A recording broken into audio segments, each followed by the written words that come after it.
Hello po. Ngayon, tuturuan ko po kayo kung paano maghanap ng apartment sa Surigao del Norte. Ayan, ngayon ang hahanapin natin ay yung apartment name niya, email, phone number, tsaka Facebook page. Una po, i-copy natin to and then i-paste natin. Ayan, may mga result po ngayon si Google. Ayan. Ito po, unahin natin yung places. I-open po natin siya sa new tab. Ayan, makikita po natin dito na marami siya. Marami siyang result. Pero, lahat yan ay nasa Surigao del Norte, Philippines. Ayan, makita po na Philippines. Surigao del Norte, Philippines. Ayan. Kaya, no need na po natin i-verify kung nasa Surigao ba talaga siya. Ay, wait lang po. Paano ba? Ngayon po, simulan natin siya dito sa Villa Pura Vida Apartment, Siargao.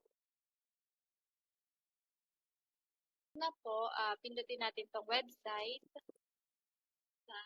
Magre-redirect siya sa Instagram nila. Madalas po, kapag pinipindot natin ito, hindi po siya mismo sa website. It's either sa Instagram or sa iba. Madalas po hindi mismong website nila yung nandito. Minsan po sa Facebook nagre-redirect. And makikita po dito na same apartment name. And ayan, copy po natin ito, yung apartment name niya. And then, paste po natin siya here sa spreadsheet. Tingnan po natin itong more kung may iba pa ba siyang details na nakaano. Dahil lang hinahanap natin na email, phone number, and Facebook, ayan, dito makikita natin wala siyang masyadong details. Dito po sa pwede natin i-scroll down. Tingnan natin kung may available siyang Facebook dito. Ayan, dahil wala, hanapin po natin siya kay Google. Copy-paste po natin yung apartment name. Yan. Marami na po siyang result. Ayan, tignan sa right side po, makikita natin yung Instagram niya, yung nagre-direct kanina, and then yung Facebook. Ayan, makita po natin dito. Same name, same apartment name po siya. Ayan. Villa Pura Vida, Siargao. Ayan. Same, din po siya, same logo, katulad sa kanina. Ayan. Kaya talagang iisa lang po siya. Kapag nag-scroll down tayo, makikita po natin yung email niya. Ayan.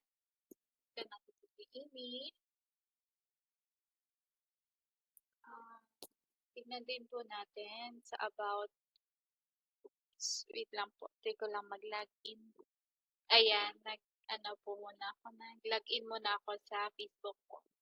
And makikita po natin dito yung contact details, contact info, pero wala talaga yung phone number niya. Tignan natin dito sa about kung may available silang phone number.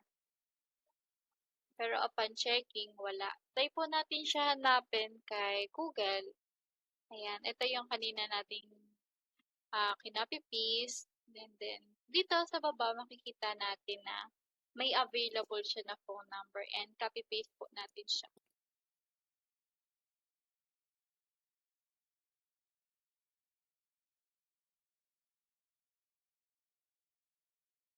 Kita po natin yung Facebook page. Ayan, copy and paste na rin po natin siya sa spreadsheet. Ayan, ganyan po yung paghahanap niya. Ang next po ay si M&M Apartment in Surigao City.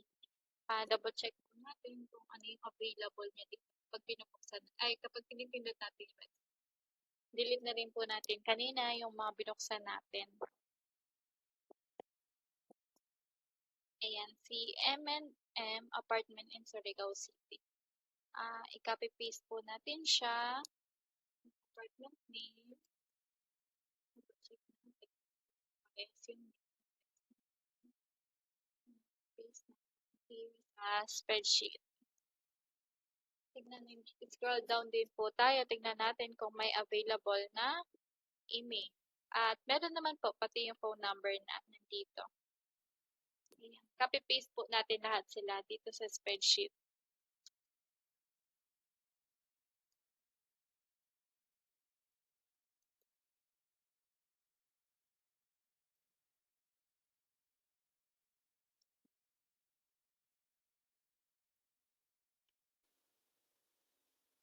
Ang next po natin is Life's a Beach.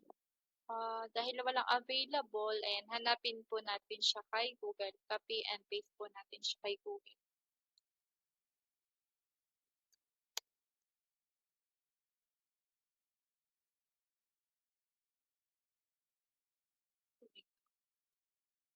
Pwede po natin ilagay yung um, location niya. Kasi dito, nakita natin may Vietnam na uh, result kay Google. Yan, para mas accurate po yung lumalabas dito sa Google, pwede po natin ilagay yung location niya. Pwede po tayong mag-Control F para mas mabilis natin mahanap. Ayan, may nakita po tayong Instagram niya. And double check natin. Siargao. Pwede rin po tayo punta kay Facebook. Facebook.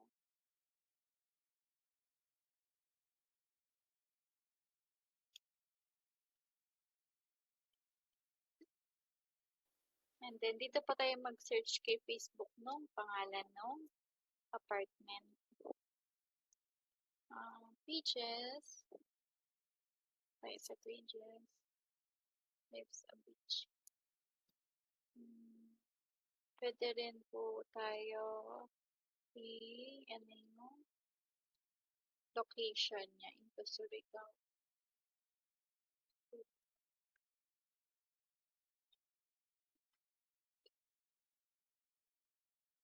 Del Norte.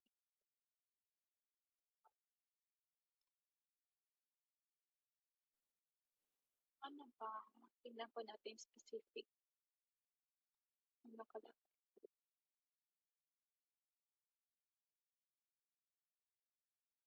Del Norte. General Luna.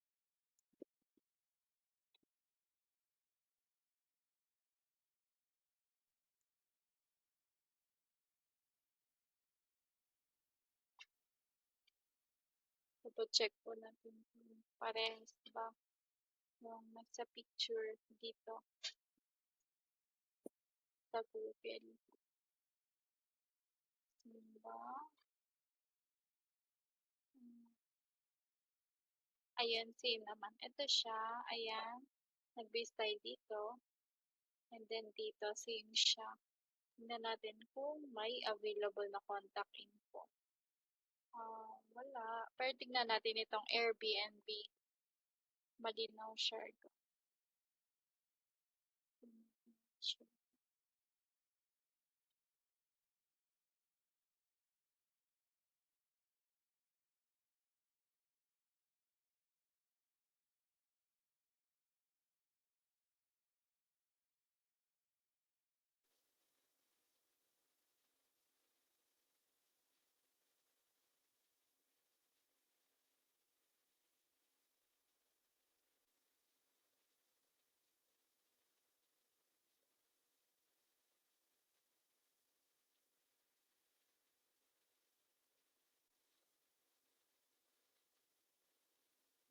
Dahil walang masyado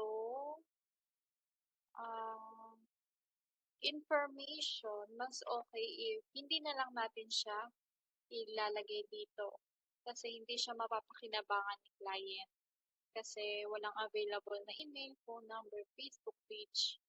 Ayan, hindi rin natin siya ma-reach out. Kaya mas okay if skip na tayo. Ayan, double check muna natin.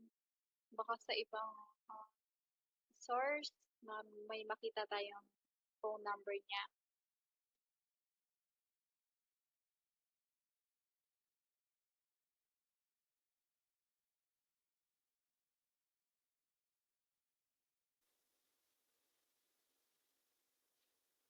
Ayan. Dahil wala talaga tayong makita, skip na siya. Ayan. Ang next na,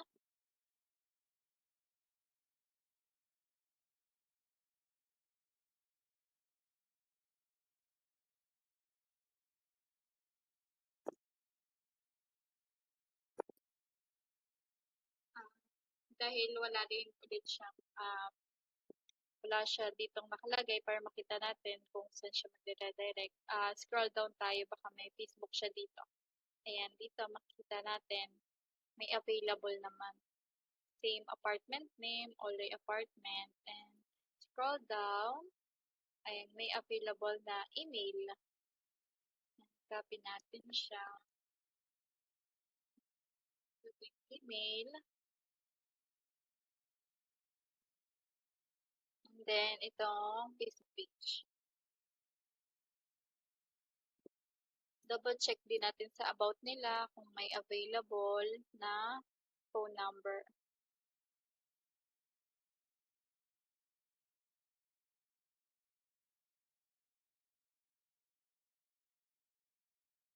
Na available naman yung phone number. Yan. Kaya dito, pwede na to. I-input natin yan dito sa spreadsheet.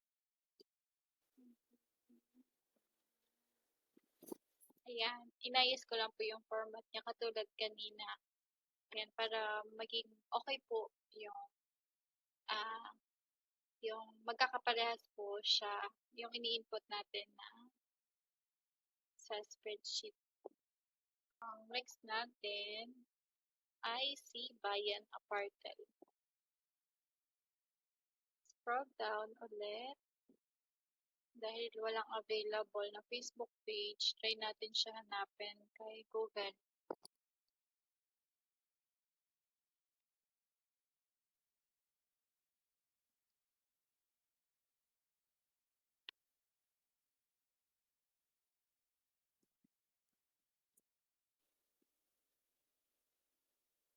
Ayan, nakita po natin ito, mali. Same apartment name, pero sa Libmanan, Philippines siya, hindi po siya part ng Surigao del Sur. Kaya, hindi po ito yung hinahanap natin. Try po natin siya hanapin dito sa tripadvisor.com.ph and trip.com. Try po natin siya hanapin sa mga available dito sa Google result.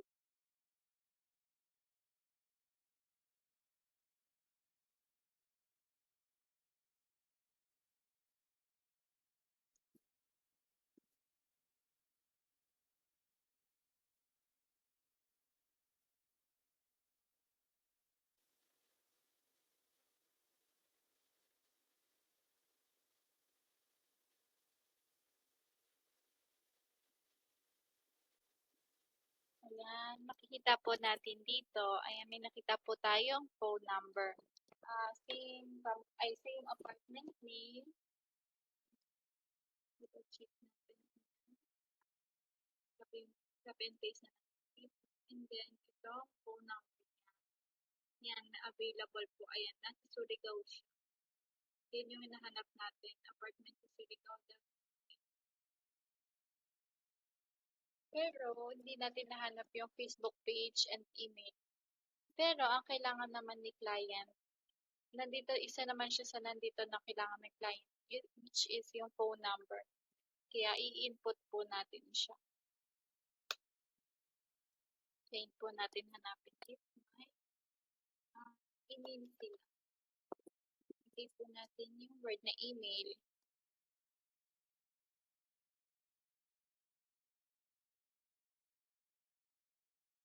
Ito, may nakita tayong Facebook page pala. Yan, kaya mas okay din po ilagay yung location niya kapag naghahanap tayo para mas accurate yung result ni Google. Ayan. Yan, makikita. Ayan. Bale, dalawa na po yung nakita natin, which is yung Facebook page at saka yung phone number. Pero walang available na email. Kaya, dash po siya. Double check po natin is same yung phone number. Pwede po dito na rin tayo mag-paste sa Facebook page niya. Yan. Bali, ito po yung source natin, Facebook page niya. Same Location naman po siya. Yan, Surigao del Norte, Surigao City.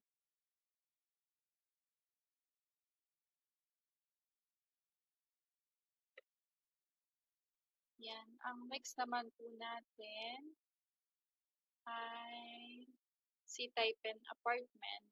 Nasa, ayan, makikita natin, Surigao del Norte, Philippines. Scroll down po tayo. Ayan, makikita natin itong Facebook din. Type apartment, Surigao City. Check natin sila. Okay, ito po ay groups. Ito ay Facebook page. Yan, Surigao City din siya. Yan, copy natin yung apartment name.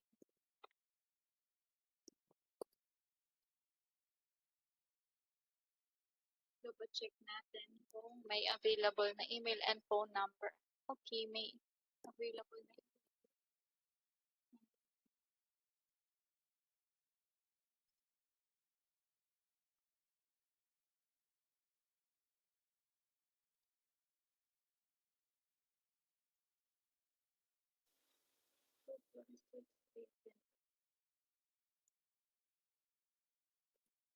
Ayun, bali ganito po yung paghanap ng apartment sa Surigao del Norte. Yan, nalaman po natin kung paano maghanap ng apartment name, email, phone number, at saka Facebook page. Ayan, sana may natutunan po kayo ngayon sa video na 'to.